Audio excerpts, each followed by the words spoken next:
Start of evolutionary technology started in 1957. One of the first things made was a satellite.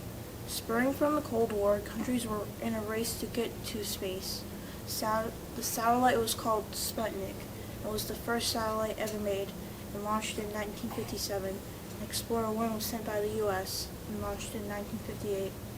The first personal computer, or PC, was made in 1975. It was called MIT's Altair 808, and it was a success. Now computers have become really smaller and smaller, and most people carry one with them in their pocket. It's come pretty far considering the first computers took up an entire room. Each decade, technology gets better and better as people find ways to improve old technology and solve new 21st century problems.